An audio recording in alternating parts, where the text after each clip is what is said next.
مفتی طارق مسعود کے بیانات کے لیے طارق مسعود آفیشیل کو سبسکرائب کریں۔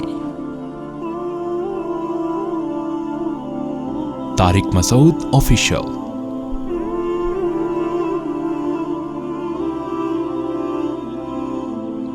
نبی صلی اللہ علیہ وسلم نے فرمایا، انسان اللہ سے دعا مانگتا ہے، زندگی بھر مانگتا رہتا ہے، اور اللہ زندگی بھر دعاؤں کو قبول کرتے رہتے ہیں، لیکن اس کو نظر نہیں آ رہا ہوتا، اس کو نظر کہ اللہ اپنے طریقے سے دعا قبول کرتا ہے۔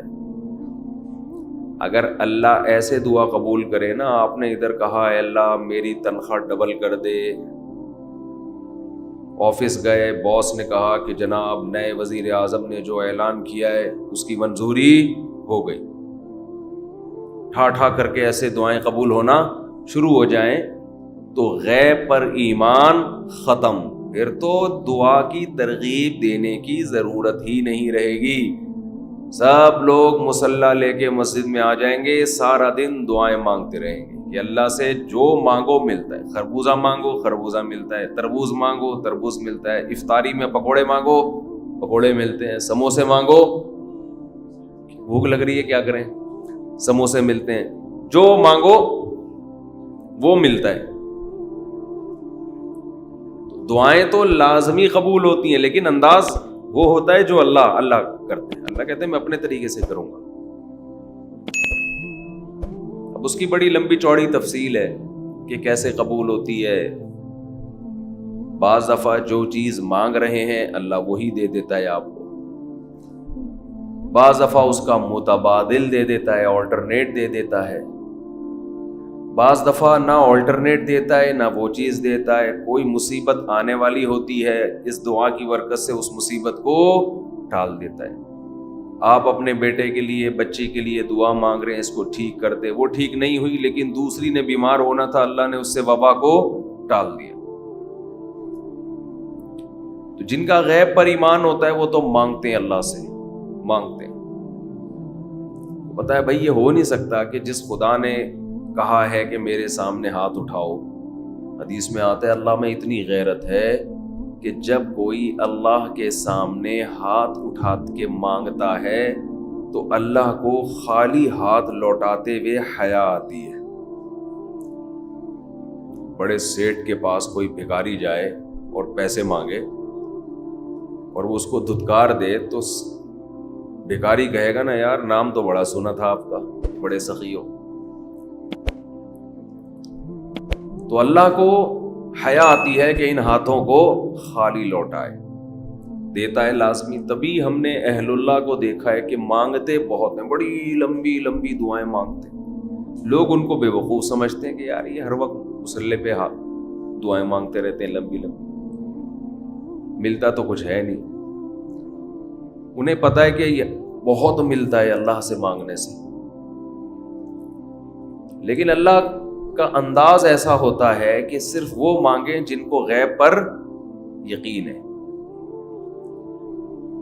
یعقوب علیہ السلام ساری زندگی مانگتے رہے اللہ تعالیٰ سے، اس مانگنے کا بدلہ کیا ملا ہے؟ دوسرا بیٹا بھی اللہ نے چھین لیا۔ عجیب بات ہے یا نہیں ہے؟ پہلا بیٹا گم ہوا تو اللہ سے اس کے ملنے کی دعائیں مانگتے رہے۔ دعا کیا قبول ہو رہی ہے؟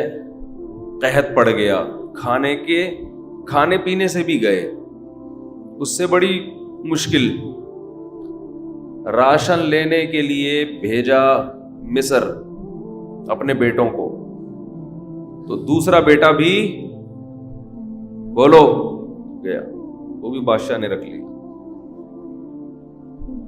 روتے روتے آنکھوں کی بینائی چلی گئی۔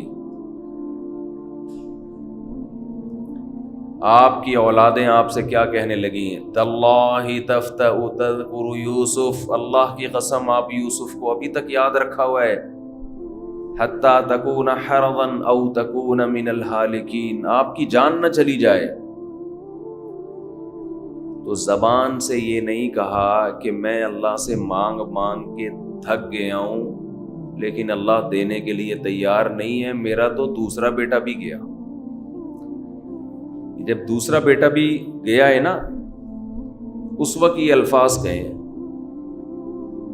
کہ آنکھوں کی بینائی چلی گئی، گھر والے کہنے لگے کیا آپ کو ابھی تک یاد ہے؟ کچھ چیزیں غیر اختیاری ہوتی ہیں، اپنے اختیار سے غم کو سوچنا یہ شریعت میں جائز نہیں ہے، لیکن کچھ چیزیں انسان کے اختیار میں نہیں ہوتی۔ وہ غم جو آپ کے اختیار میں نہیں ہے اس پہ آپ کو گناہ نہیں ملتا، بلکہ صبر پہ ثواب ملتا ہے۔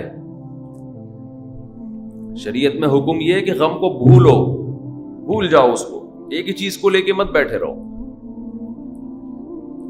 لیکن حضرت یعقوب علیہ السلام کو اپنے بیٹے سے اتنی محبت ظاہر ہے اس بیٹے میں بہت ساری خصوصیات تھیں، وہ جانتے تھے کہ اللہ ان کو پیغمبر بنائے گا، کہ اتنے عرصے کے بعد بھی آپ کے دل سے غم نہیں نکلا، لیکن اس غم کو لے کر زندگی گزار دی، کسی کے سامنے اللہ کی شکایت نہیں کی کہ میرے ساتھ کیا ہو رہا ہے۔ اور دعا قبول کیسے ہو رہی ہے کہ دوسرا بیٹا بھی گیا، بیٹوں نے آ کے بتایا کہ آپ کے بیٹے نے چوری کی تھی جس کی وجہ سے بادشاہ نے اس کو رکھ لیا۔ قال بل سولت لکم انفسکم امرا، باپ نے کہا تم نے جیسے پہلے ایک کہانی گڑھی تھی دوبارہ سے ایک کہانی گڑھ لی ہے۔ حالانکہ اس دفعہ بیٹے سچ بول رہے تھے، چوری تو نہیں کی تھی لیکن الزام لگا تھا چوری کا۔ تو یعقوب علیہ السلام نے دوسرے بیٹے کے جانے پہ ایک لفظ ناشکری کا زبان سے نہیں نکالا، بلکہ کیا کہا؟ انما اشکو بثی وحزنی الی اللہ وَأَعْلَمُ مِنَ اللَّهِ مَا لَا تَعْلَمُونَ، میں اپنا غم تمہارے سامنے بیان نہیں کرتا، صرف اللہ کے سامنے بیان کرتا ہوں، اور اللہ کے بارے میں وہ کچھ جانتا ہوں جو تم نہیں جانتے۔ کیا مطلب؟ وہ مجھے تسلی دے رہا ہے، اس میں خیر ہوگی، ہمارا کام ہے مانگنا، ہم بھکاری ہیں۔ یہ تو ملحد اور خدا کے منکر لوگ ہیں جو مسلمانوں کا مذاق اڑاتے ہیں کہ یہ دعائیں مانگتے ہیں اور ان کو ملتا کچھ نہیں ہے۔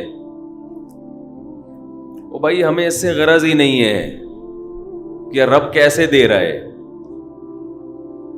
ہمیں اس نے پابند بنا دیا مانگو، تو ہمیں اہل اللہ کو تو مزہ اس سے آتا ہے کہ اس نے ہمیں بول دیا مانگو، وہ نہ بھی دے، مانگنا ہی ہمارے لیے سب کچھ ہے۔ تو میں جو بات عرض کر رہا تھا وہ یہ تھی کہ یعقوب علیہ السلام مانگتے رہے، پھر دوسرا بیٹا بھی چھن گیا، کوئی لفظ مایوسی کا زبان سے نہیں نکالا۔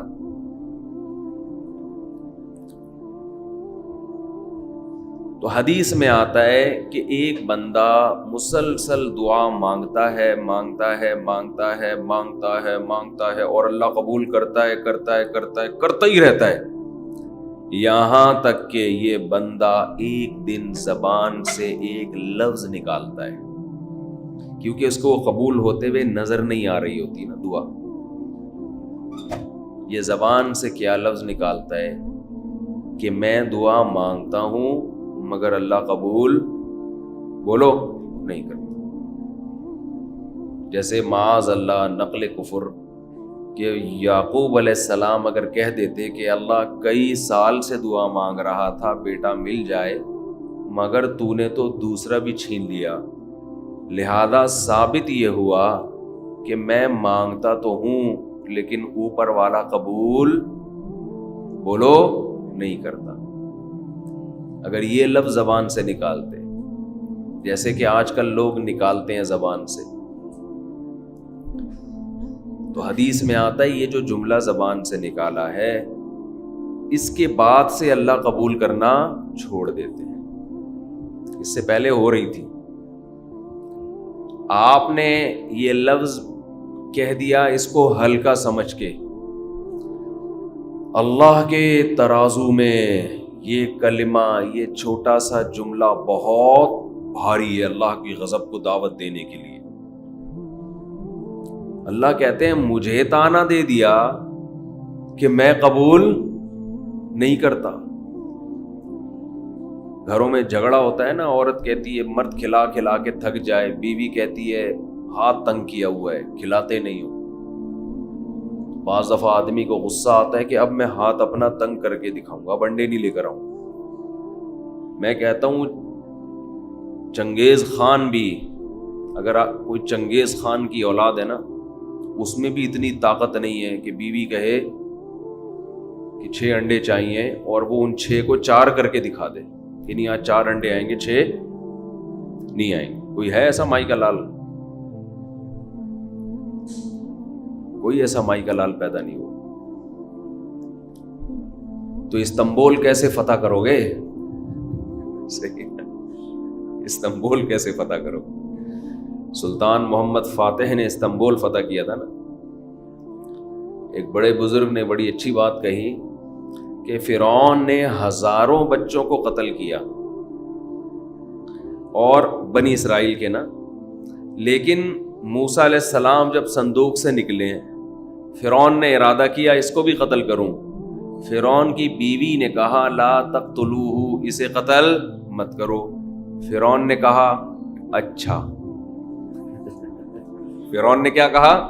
ٹھیک، it is okay, no problem. سمجھتے ہو؟